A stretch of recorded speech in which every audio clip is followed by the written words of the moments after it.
Hello, everybody, and welcome to Corn Ferry Live. Whether you're starting out in your career or have a number of years under your belt, and maybe the odd grey hair or two, we welcome you all with open arms. As I hope you all know by now, our aim is always to pick a topic that's in the news or maybe a theme we know you're battling with right now. And that is even more relevant with our topic we've lined up for you today. We're going to be digging deep into our recent findings from our just released, hot off the press Global Workforce Survey. So this is your chance to get ahead of the game and get a first glance at how people really feel about work. And it might not be what you think, so stay tuned.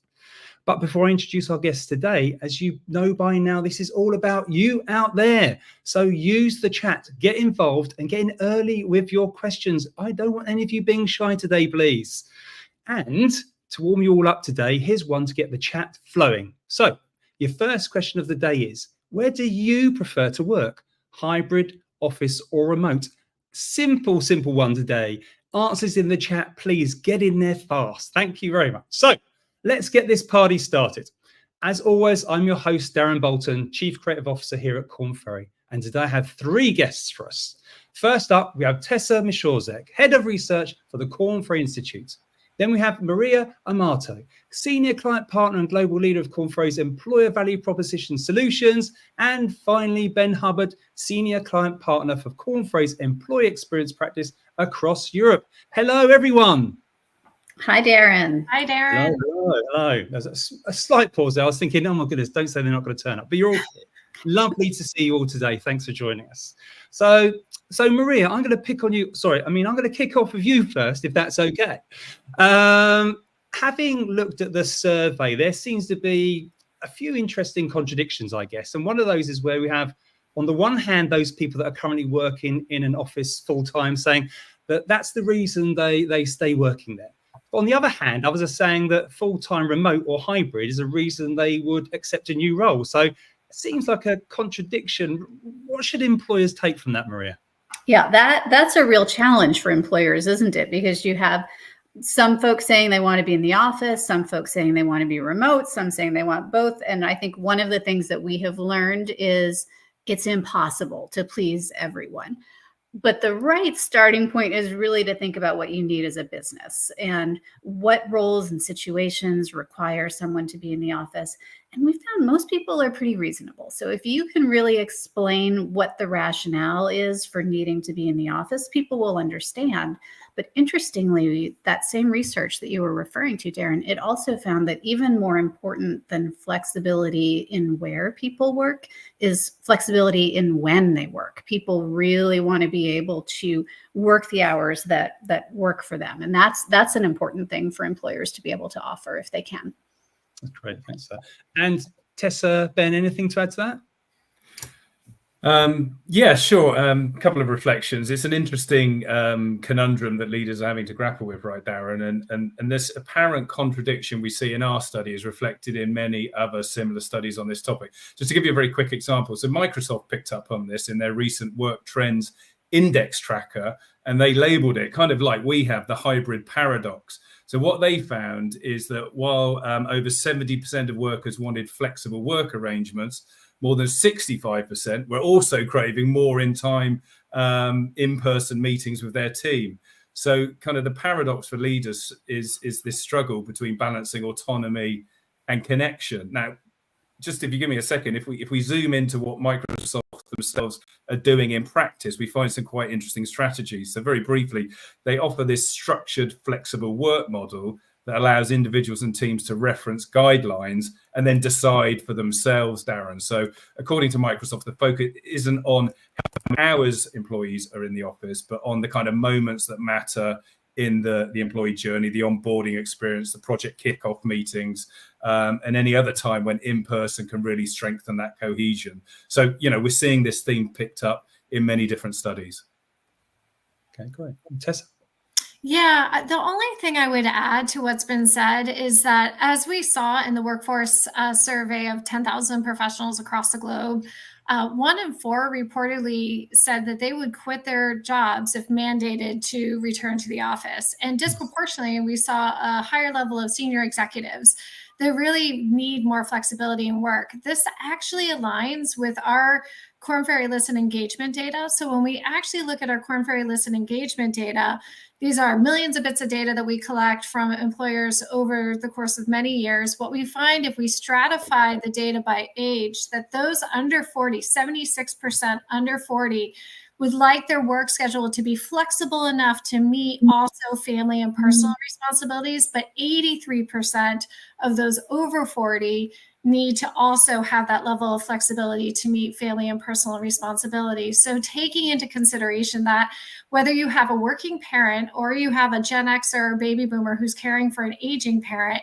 that being able to offer that level of flexibility in the workplace is really important to employees. Right, that's great. One of the other sort of like possible contradictions sort of seemed to happen when we asked what makes you want to quit. We saw there was a sort of a lack of learning and development, I believe, was one of the top reasons. But in the same breath, L&D wasn't a highly ranked retention factor. So Tessa, maybe you can cast some light on that one actually. And before you do that, maybe our viewers can get involved. You know, would you leave your job if learning opportunities were limited? Pop it in the chat. So sorry, Tessa, back to you on that. No, absolutely. So what we found in the workforce survey was that actually 25% said they would stay in a role if they had more L&D opportunities. And again, this is in alignment with what we're seeing in our engagement data as well. So again, when we ask employees what really keeps you motivated and engaged in the workplace, what we found is that 76% of those under the age of 40 said that their manager's support of their own learning and development is really important to driving their level of productivity and engagement in the workplace. And this is primarily caused because we know that upskilling for the future and with the technology changes that are happening in the workplace, that it's really important, and employees are taking it upon themselves to really upskill for that future of work. So it is very important across the board that learning and development is seen as an important part of the talent management strategy. And I would add, Tessa, it's important to employees, but it's also important to the business, right? We, as a business leader, you need the skill sets and the capabilities within the organization to be growing and developing, and you can't always just hire in those skills from outside. So it really helps the business as well. Ben, do you want to add anything or move on? Yeah, I mean, very briefly, I think there's some basic psychology at play here, right, Darren? When we start a job, pay and reward, they're hygiene factors, right? They're necessary but not sufficient drivers. And other factors start to sort of quickly trump them: learning, growth, and advancement. And as Tessa said, I mean, we have this data lake of employee engagement surveys at Korn Ferry. What we see is that the drivers of retention and reasons for leaving are quite localized and role specific. For example, in some recent research that we did, we found that fair pay pops up as a motivation and retention driver in Germany, but not in other countries. So the takeaway for me from this is take a data-driven approach to understanding the root causes for your particular populations, and don't make assumptions based on generalizations. Yeah, totally. Sorry, Darren, but I just want to add one more point to what Ben was saying, because that is another, I think, important point, and maybe one of those contradictions we saw in the survey data, that compensation is still very important. It is the driving factor to attract top talent to a company. And again, what we see disproportionately is that senior level executives are more willing to stay in a job that maybe they're not crazy about if they're getting fair pay and compensated very well. And obviously, many of us have kids in college. We can understand that life is expensive, and that's what would drive it. But compensation is also very important to that, being able to attract top talent to a company. Yeah. So there seems to be a number of contradictions from our respondents within the survey stuff, which is fine. But Maria, were there any top sort of priorities or common themes that the majority agreed on when it kind of came to attracting people to a role? Yeah, I would actually echo what Tessa just said about compensation. I mean, that's sort of a universal, right? What folks are looking for. None of us, few of us anyway, are working just for the charity of it. We are working for a paycheck. But what's interesting is that it's not only that. There are so many other things that also matter. Flexibility being one of the ones that showed up most consistently. Flexibility in hours more than anything else, although for many people also location. And what we've seen is as an employer, if you don't offer that really well-rounded value proposition, then you kind of have to just pay more. That's the fallback if you don't offer anything else. Anybody else for that one? I would just quickly add that in a recent analysis that we actually did in the Korn Ferry Institute, what was interesting was looking at highly digitized companies. So companies that were in the top 25% of having a very advanced digital footprint. We actually found that inclusive workplace policies were also very important, not just to attracting talent, but actually retaining talent over time. And in fact, for those highly digitalized companies, which those that were not really focused on creating those inclusive workplace policies, the ones that did have greater gender diversity as well. So it was really important that we found that having those inclusive workplace policies are really important, not just to attracting, but to also retaining that talent, especially for those highly specialized skills. Just a quick shout out to everybody out there. Remember, get your questions in. You've got these experts. You know, we want to surprise them with a few of your questions. So please get them in quickly, because before you know it, we're out here. And we often see the questions coming after we've just left, which isn't great. So please get them in. And any answers to the hybrid home or office one, please. We want to see those. So start getting them in. We also asked respondents about how they felt about their company values, their experiences and relationships at work, as well as perceptions about their own leaders. For any sort of key takeaways from that, do these brand initiatives, employee values, really make any difference to how people feel about work? Tessa, do you want to take that one? Sure. And I honestly feel like I need to toss it over to Maria, because this is really about the employee value proposition. I'll just quickly say, and then toss it to her, that it's really about aligning and having a culture and strategy and brand, and really connecting that to the employees that you're hiring. As someone who's actually worked in the marketing field for a really long time, really trying to connect that brand value proposition with the employee proposition is very important, not just in being able to espouse brand values that are truly authentic to the way that you operate as a company, but to also be able to attract that top talent, because again, people want to work for a winner. They want to work for a really great company. But I would defer to Maria on this question as well. Oh, but totally agree, Tessa. So the employer value proposition, the reason why employees come to work for a company, or the reason why they stay, it's so broad. It's everything that we've been talking about and more, and everyone has their own personal reasons for why they're with their own employer. So it is compensation, of course, for most people, but it is so much more than that. It could be, as you were saying, Darren, the values of the company really align with your own values. That used to be something, I would say, a few years ago that would really differentiate some companies, would be if they had a really clearly articulated set of core values. More and more, though, I think that's almost becoming table stakes for employees. It doesn't really differentiate so much anymore. It's become a basic expectation for employees. Absolutely. No, I think that's a valid point. So sorry, I was just seeing if there's any questions in the chat.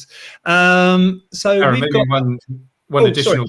Just one additional build on that. I mean, I think, you know, we do get exposure to sort of the employer brands and EVPs of a lot of clients in the work that we do. And I think where I see it most compelling and most ingrained is when there's this, you know, really nice symmetry between the external promise that the company's making for customers and that internal promise that they're making for employees. So I can think back a couple of years to a global bank that we're working with that have the external strapline, simple, personal and fair, but then that was mirrored in everything that they do internally. So it gives a nice symmetry, a sort of authenticity, and it's easy to understand for everyone, right? You're not having one set of messages externally, one internally.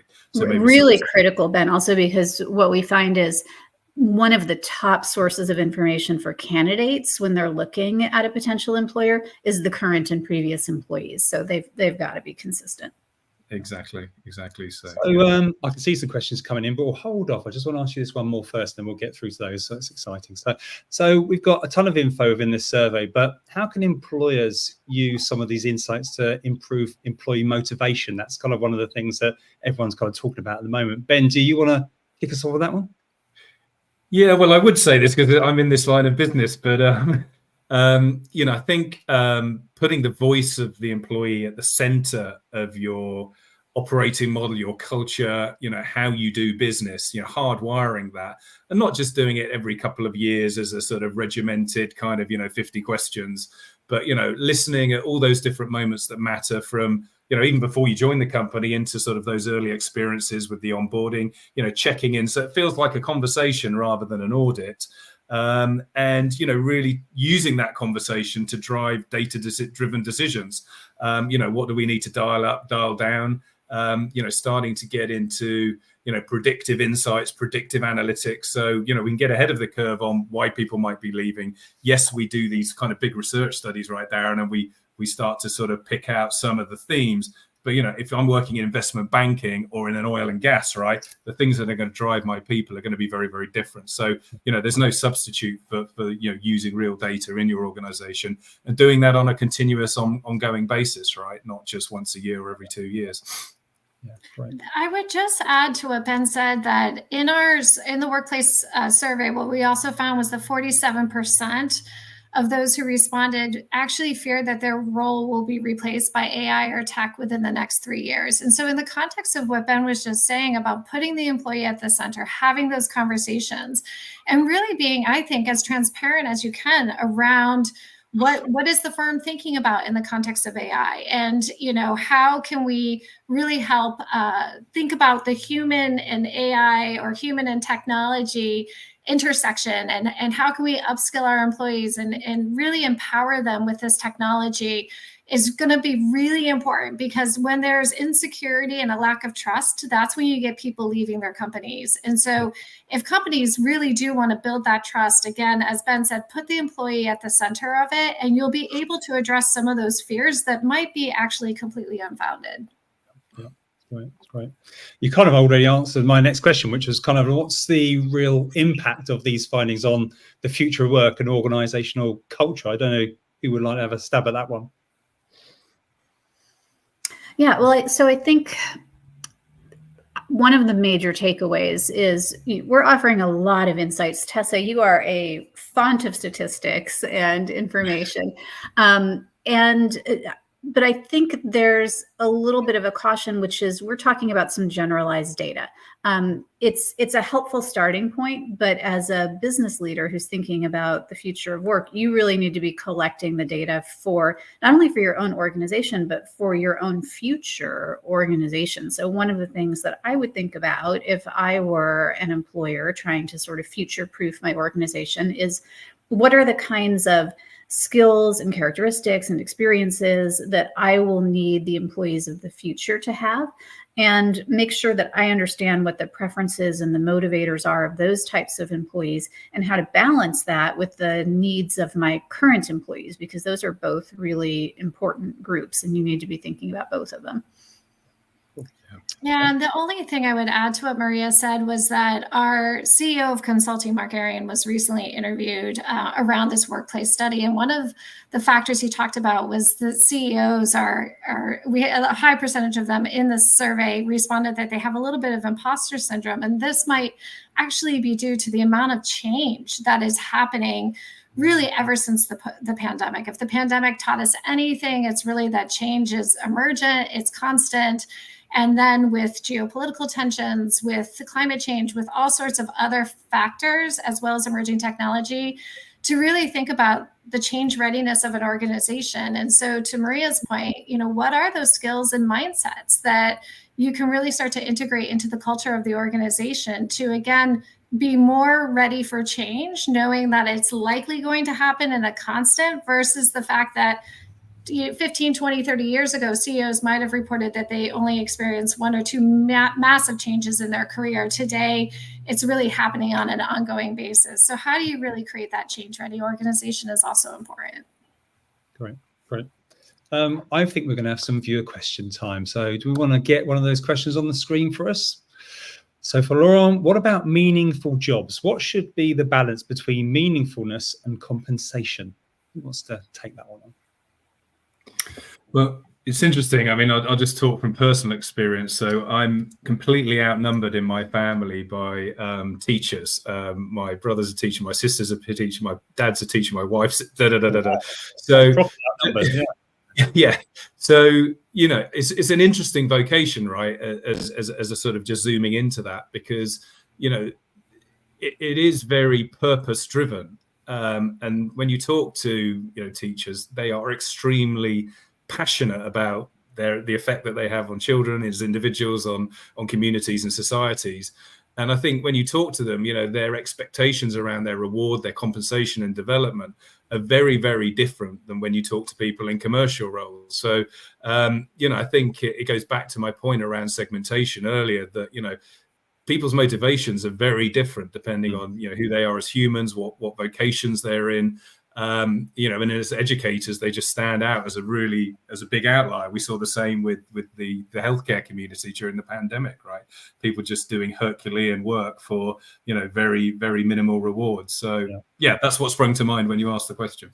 Yeah. And I would also pick up on something you said earlier, Ben, around the hygiene factors. And, compensation is something that usually you have to at least get right as an employer. You might not have to be the leading player in terms of compensation or starting an escalating pay war. But for most people, there's a minimum level that you need to have. But then if you offer something else really special, which could be meaningfulness in the job, it could be just working for a really cool brand that you admire and that your friends admire. It could be a job that offers great flexibility, so you can take care of the other elements of your life that matters, or that offers career progression and the opportunity to learn new skills, right? So there could be many, many other things that could balance it. So it's not just about compensation, but the compensation needs to be, at least at a reasonable level. Some of the statistics that I've seen are, if everything else is right, you can probably get away with less of a compensation premium compared to someone's previous job than if the only thing going for you is the compensation. Yeah, that kind of triggered a quick thought. I mean, one of the big studies that Korn Ferry's been running for over 2 decades is the world's most admired companies. And several years back, we did a bit of sidebar research and saw that the top rated companies in those studies on average pay slightly lower than the market, because of the other perks, because of the brand magnetism, let's say. So as long as you're offsetting perhaps that slightly lower compensation with other positive attributes, it can work. The only other piece I would add, just more tactically, is that we had a client that actually was losing a large number of Gen Z employees every single month. And these are the most profitable employees. So what they were finding was the same formula for how to attract these employees and retain them that worked 15 years ago was not working anymore. And primarily it was because these employees felt like they were robots. They felt like they were just kind of automated and working for this, they were just a cog in the wheel of this big machine. But what we talked about with this client was that the importance of really making these employees feel like not just, there's a great meaningfulness in your work, but that your work matters even to the purpose of the organization. And so being able to have those reflective moments with your team to say, hey, listen, I know we're all working overtime. I know we're all working on this big project, but let's just stop and reflect why this matters to the company. Why does this matter to the bigger picture of what we're trying to achieve? And those types of reflective conversations can go a really long way, especially with early careerists who sometimes have those more tactical roles that they just aren't seeing the big picture as to how their work matters. Yeah. That's great question. Great question. Well done for getting that one in. And Darren, I guess just a very quick point. I just think we shouldn't forget, right, that for many people in many lines of work, if you take the UK, we've seen compensation erosion, drop, at its most intense, let's say, for the last 20 years. So there are many people there out in the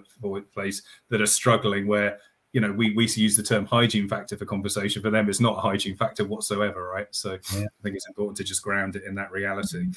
Right. So we are, as usual, running out of time. So we've come to our closing thoughts. So anything you want to leave our viewers with? Who would like to go first?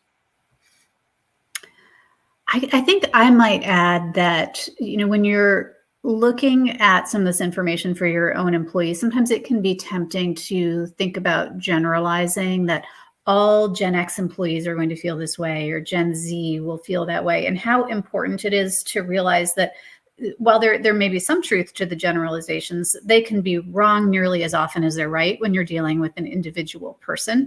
And so it is really important to understand someone's motivators and drivers at a more individual level than some of these general statistics that we've been sharing.